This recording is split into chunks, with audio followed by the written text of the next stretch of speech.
بسم اللہ الرحمن الرحیم۔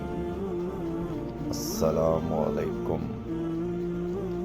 رسول اللہ صلی اللہ علیہ وسلم نے فرمایا، اللہ تعالیٰ سے شرم و حیا کرو جیسا کہ اس سے شرم و حیا کرنے کا حق ہے۔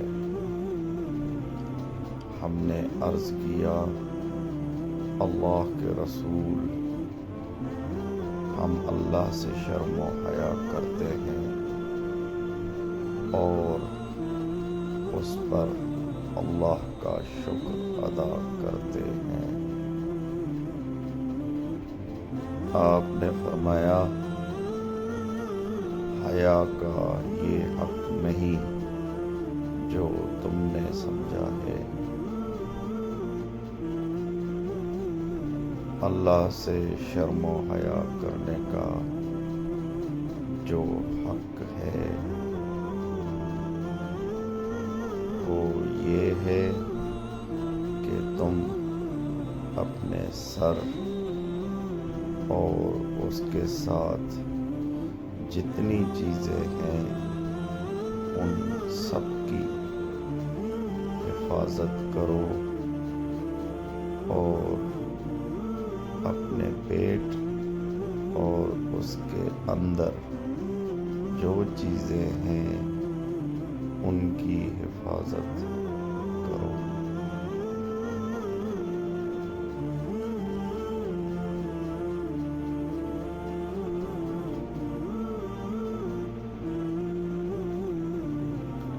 اور موت اور ہڈیوں کے گل سڑ جانے کو یاد کرو،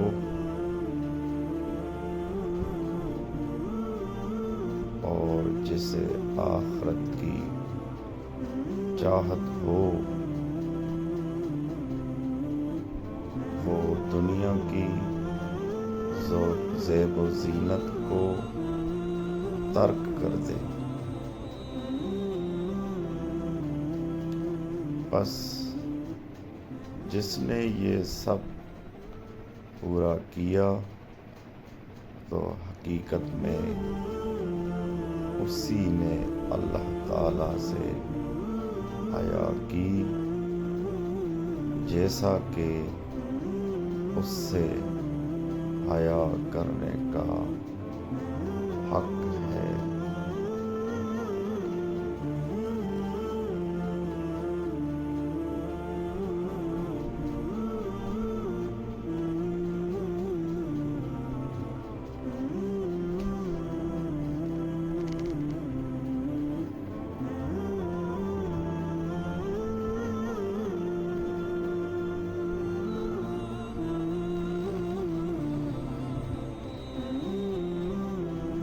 نبی کریم صلی اللہ علیہ وآلہ وسلم نے فرمایا،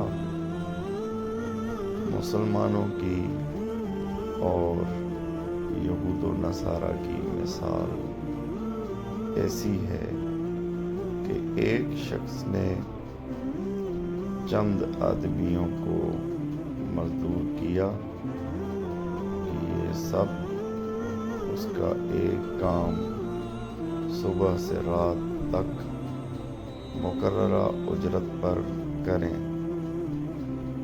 چنانچہ کچھ لوگوں نے یہ کام دوپہر تک کیا، پھر کہنے لگے کہ ہمیں تمہاری اس مزدوری کی ضرورت نہیں ہے جو تم نے ہم سے طے کی ہے، بلکہ جو کام ہم نے کر دیا وہ بھی غلط رہا۔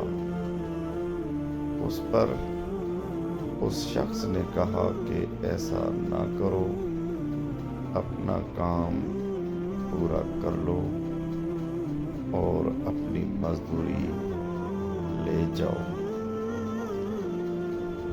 لیکن انہوں نے انکار کر دیا اور کام چھوڑ کر چلے گئے۔ آخر اس نے دوسرے مزدور لگائے اور ان سے کہا کہ باقی دن پورا کام کر لو تو میں تمہیں وہی مزدوری دوں گا جو پہلے مزدوروں سے طے کی تھی۔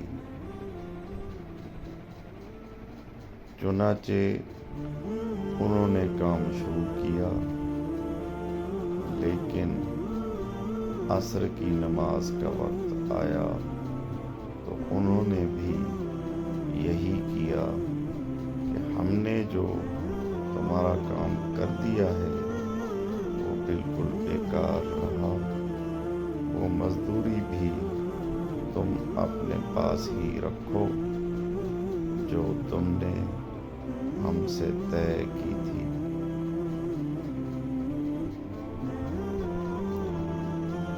اس شخص نے ان کو سمجھایا کہ اپنا باقی کام پورا کر لو، دن بھی اب تھوڑا ہی باقی رہ گیا ہے، لیکن وہ نہ مانے۔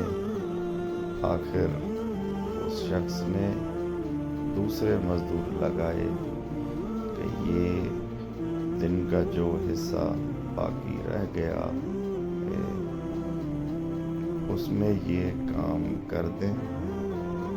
چنانچہ ان لوگوں نے سورج غروب ہونے تک دن کے بقیہ حصے میں کام پورا کیا اور